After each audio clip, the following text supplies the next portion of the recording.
नमस्कार, न्यूज 21 लाखांदूरमध्ये मी आशिष साखरे आपल्या सर्वांचे स्वागत करीत आहे। रेती तस्करी करताना रंगेहात पकडलेला ट्रॅक्टर सोडणारा तो कर्मचारी कोण?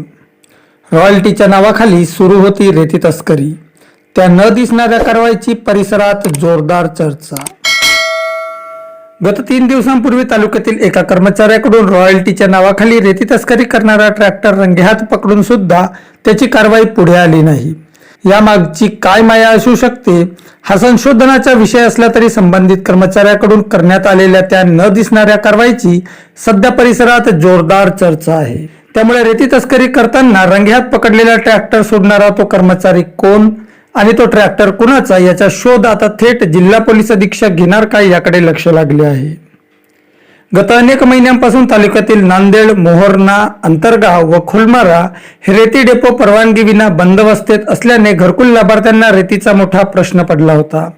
दरम्यान तालुक्यातील अनेक नदीघाटांतून चोर मार्गाने रेतीचा अवैध उपसा करून ट्रॅक्टरच्या सहाय्याने मोठ्या प्रमाणात रेती तस्करी केली जात होती।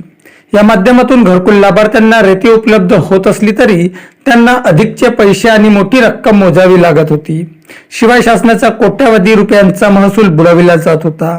त्यामुळे घरकुल लाभार्थ्यांना मोफत रेती उपलब्ध होण्याच्या उद्देशाने तालुक्यातील डांबेविर्ली आणि आतली या 2 नदी घाटांतून 22 डिसेंबर पासून 5 ब्रॉस मोफत रेती देण्याचे लाखांदूर तहसीलदारांनी आदेशित केले।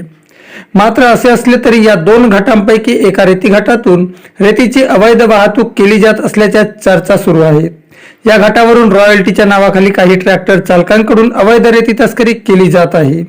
दरम्यान असाच एक रेती तस्करी करणारा ट्रॅक्टर 1 जानेवारी रोजी रेती तस्करी करताना तालुक्यातील एका कर्मचाऱ्याकडून रंगेहात पकडण्यात आला असल्याची विश्वसनीय माहिती आहे।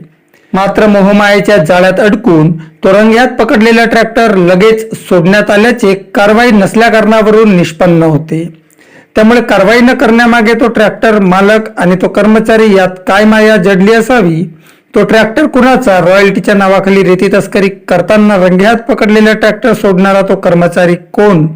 हा संशोधनाचा विषय असला तरी आता थेट जिल्हा पोलीस अधीक्षक यात नेटाने लक्ष घालून त्या कर्मचाऱ्याचा तसेच त्या ट्रॅक्टरचा शोध घेऊन त्यावर कारवाई करणार काय याकडे लक्ष लागले आहे।